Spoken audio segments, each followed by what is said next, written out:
الحمد لله رب العالمين ام نحن المنزلون کہ ہم ہیں اتارنے والے. لو نشاء جعلناه اجاجا فلولا تشکرون.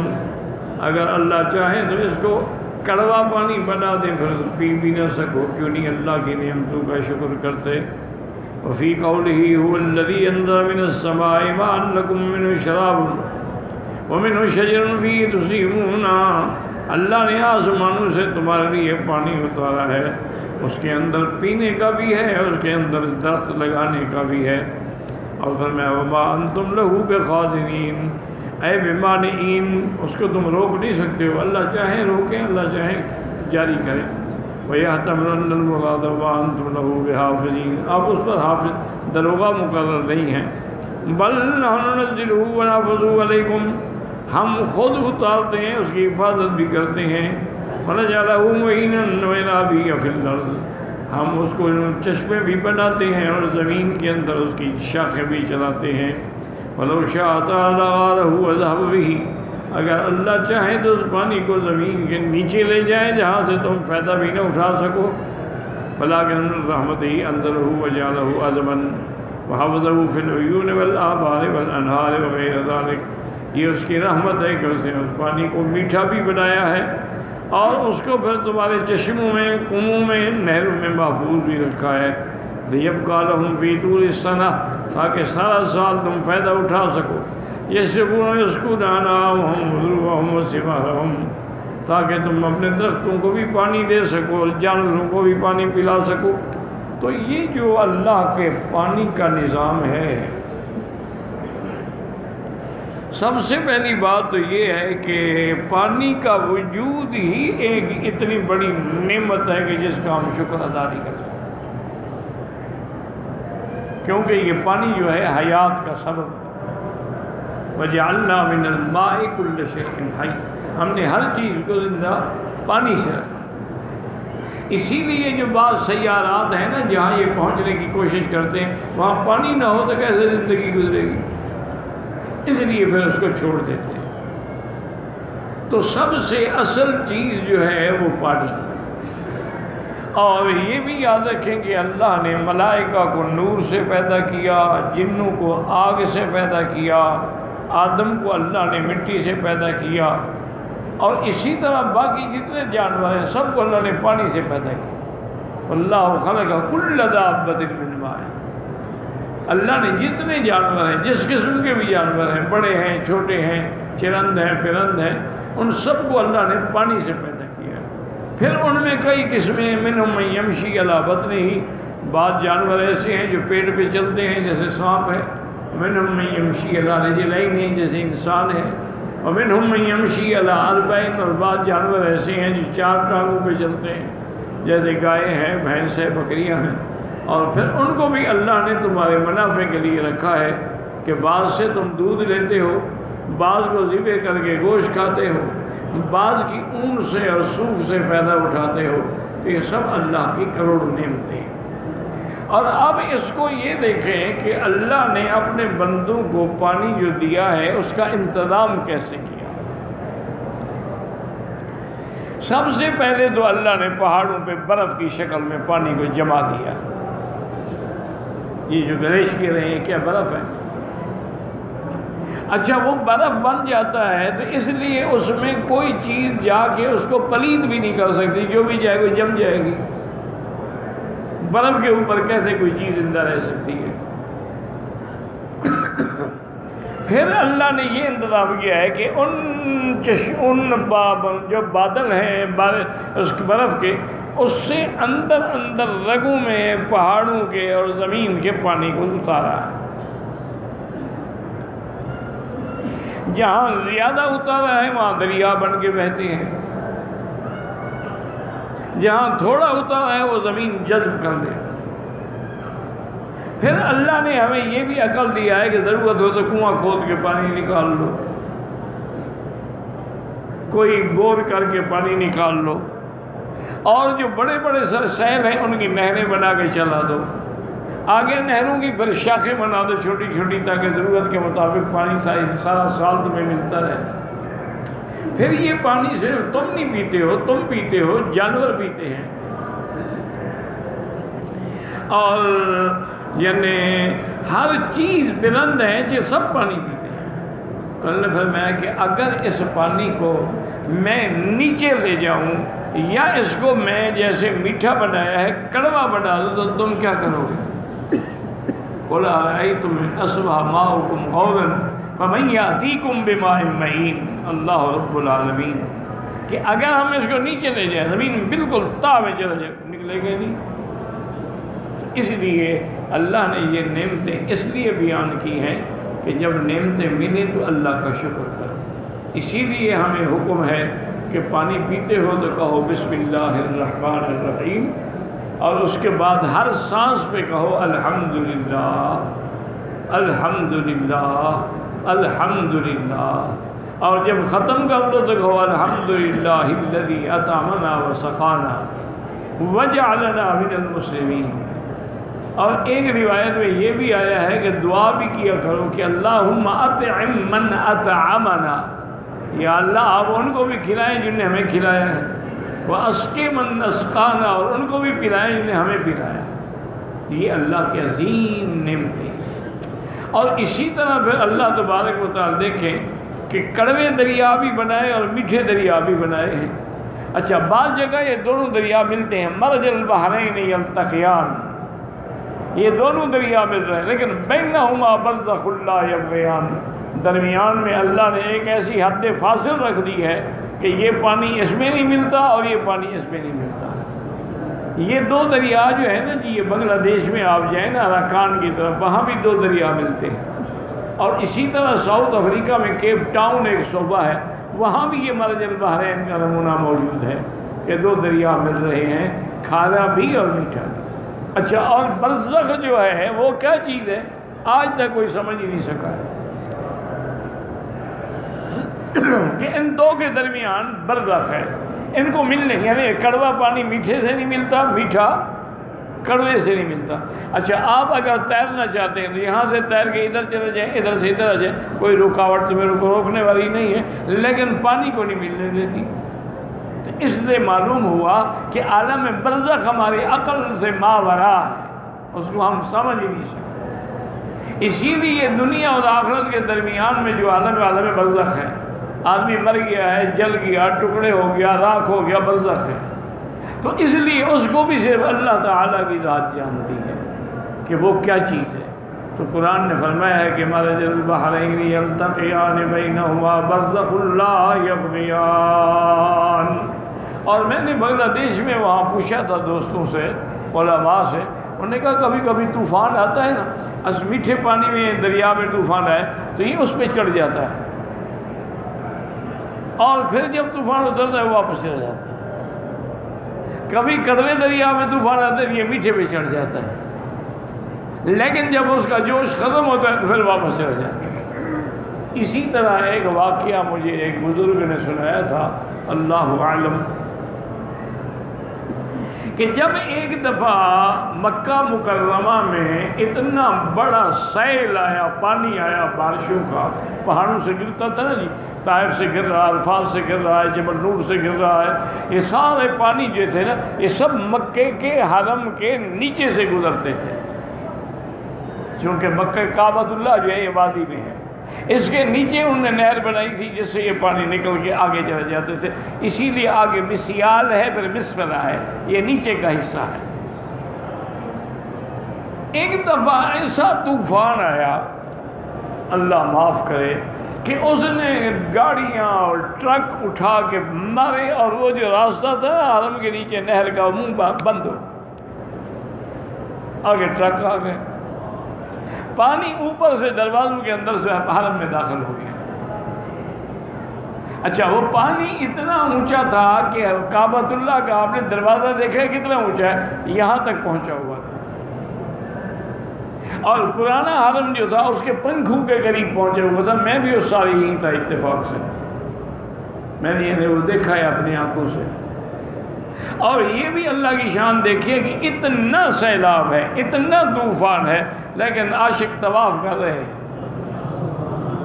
کوئی تیر کے کر رہا ہے، کوئی لکڑی کے اوپر بیٹھا ہوا ہے، کسی نے ٹیوب گلے میں ڈالی ہوئی ہے، طواف نہیں بند ہوا ایک منٹ کے لیے بھی۔ مجھے آج بھی یاد ہے کہ مجھے والد صاحب نے فرمایا کہ میں تو بوڑھا آدمی ہوں، اس طوفان میں نہیں جا سکتا، لیکن تم کسی نہ کسی طرح حرم شریف پہنچ کے پتہ کرو مولانا حبیب اللہ صاحب کا، وہ اللہ کا بندہ طواف میں ہوگا اور کہیں ڈوب نہ جائے۔ مولانا حبیب اللہ لاہوری رحمۃ اللہ علیہ حضرت احمد علی لاہوری کے بیٹے تھے۔ مولانا حبیب اللہ صاحب جو تھے یہ حضرت لاہوری رحمۃ اللہ علیہ کے بیٹے تھے، اور یہ اتنا بڑے آدمی تھے مقام ولایت میں کہ حضرت لاہوری خود فرماتے تھے کہ اللہ نے اس کو وہ مقام دیا ہے کہ ہم بھی پیچھے رہ گئے۔ ان کی میں نے زیارت کی تھی۔ اچھا، ان کا عجیب ایک نظام تھا، 1 مہینہ تو ہوتا تھا طواف کے لیے، اس میں اور فرض سنت پڑھنی پھر طواف، 1 مہینہ ہوتا تھا نفل پڑھنے کے لیے، طواف نہیں کرنے نفل پڑھتے رہے، 1 مہینہ ہوتا تھا قرآن کی تلاوت کے لیے، یعنی ٹائم تقسیم کیے ہوئے تھے۔ اور یہ بھی بات تھی کہ اگر آپ نے ان کی حرم میں جگہ دیکھ لی ہے نا تو پھر دوسرے دن وہ کسی اور جگہ چلے جاتے تھے تاکہ لوگ مجھے تنگ نہ کریں۔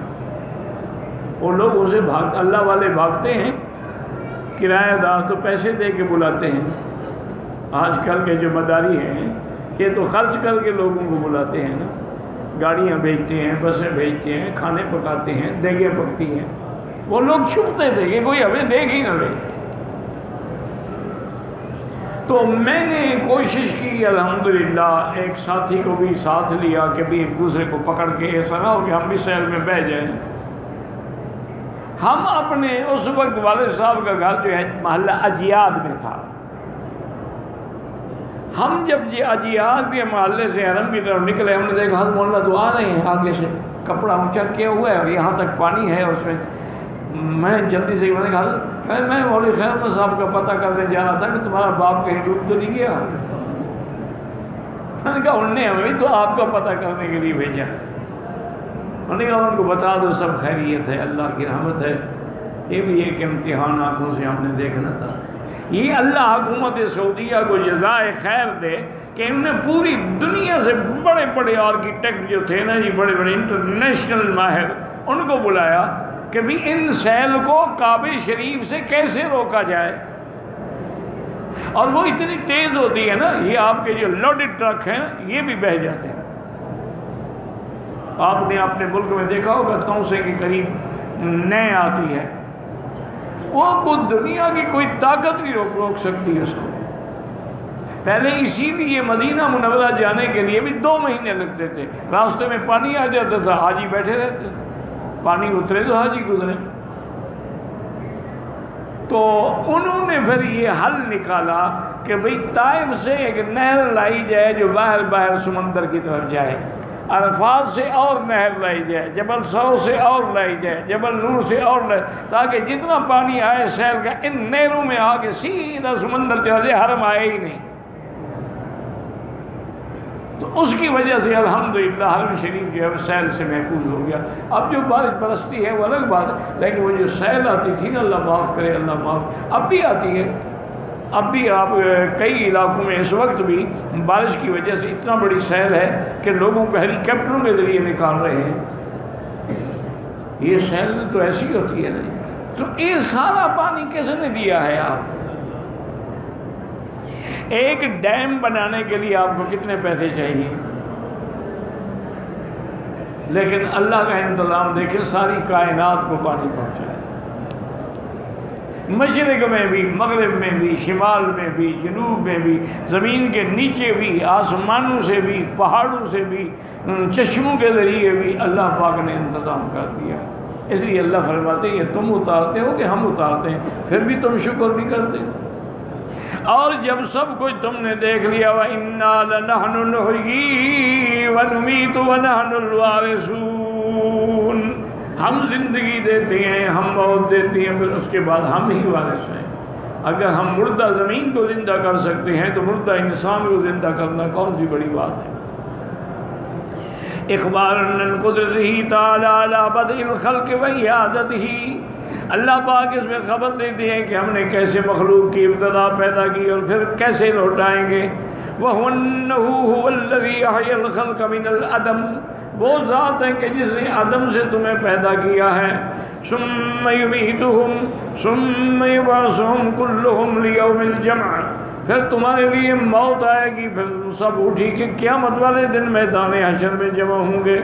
وَأَخْبَرَ أَنَّهُ تَعَالَى يَرِثُ الْأَرْضَ وَمَنْ عَلَيْهَا، ہر چیز اللہ کی ہے، سب کے لیے فنا ہے، باقی اللہ کی ذات ہے۔ ثم أخبر تعالیٰ عن تمام علمه بهم أولهم وآخرهم، پھر اللہ اپنے کمال علم کے بارے میں فرماتے ہیں وَلَقَدْ عَلِمْنَا الْمُسْتَقْدِمِينَ مِنْكُمْ وَالْمُسْتَأْخِرِينَ، وَلَقَدْ عَلِمْنَا الْمُسْتَأْخِرِينَ، مستقدمون سے کیا مراد ہے؟ حضرت آدم سے لے کر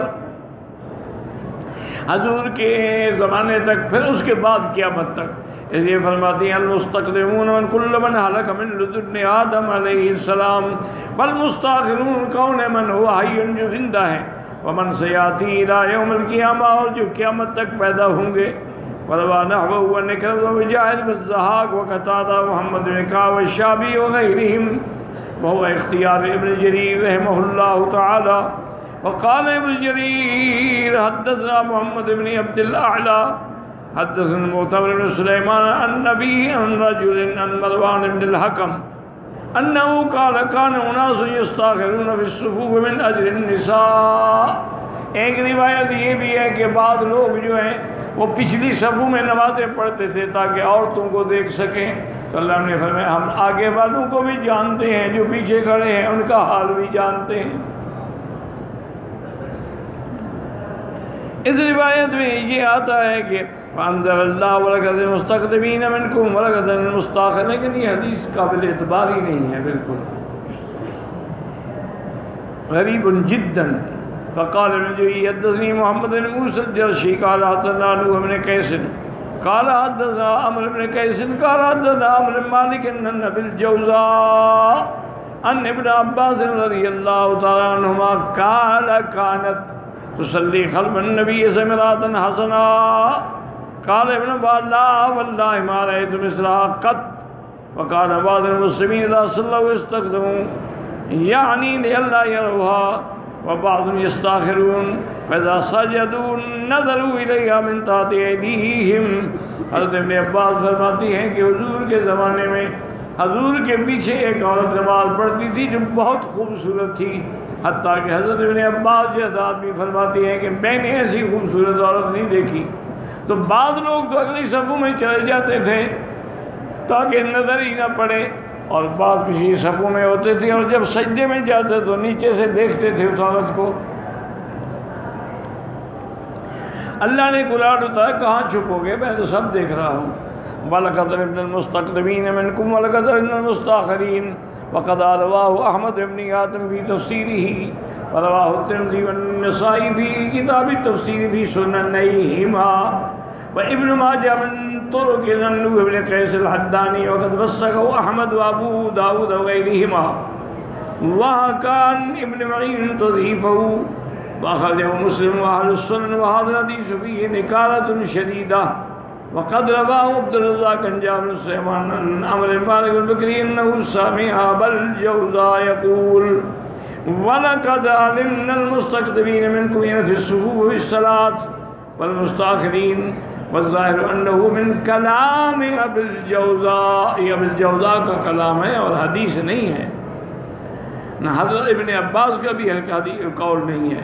وقد قال الترمذی هذا اشبه من روایت نوح بن قیس والله اعلم، وهكذا روى ابن جرير عن محمد بن ابي معشر وعن نبيه انه سمع اور ابن عبد الله يذكر محمد بن كعب في قوله وَلَقَدْ الْمُسْتَقْدِمِينَ مِنْكُمْ وَلَقَدْ الْمُسْتَأْخِرِينَ وَأَنَّا فِي صُفُوفِ الصَّلَاةِ قَالَ محمد بن كعب هكذا وَلَقَدْ عَلِمْنَا الْمُسْتَقْدِمِينَ مِنْكُمْ الْمَيِّتَ وَالْمَقْتُولَ، جو پہلے گزر چکے فوت ہو گئے ہیں، والمستاخرین جو بعد میں پیدا ہوں گے۔ اصل قول یہی راجی ہے، باقی اقوال جو ہیں وہ ضعیف روایات ہیں۔ وَإِنَّ رَبَّكَ وَيَحْشُرُهُمْ إِنَّهُ حَكِيمٌ عَلِيمٌ، تمہارا رب پھر تمہیں اٹھا کے جمع کریں گے، وہ حکمت والے بھی ہیں اور علم والے بھی ہیں۔ فقال عون بن عبداللہ وفق اللہ جزاک خیرا، اصل قول یہی ہے کہ جو لوگ پیدا ہوئے مر گئے اللہ اس کو بھی جانتے ہیں، جو بعد میں آئیں گے ان کو بھی جانتے ہیں، واللہ اعلم۔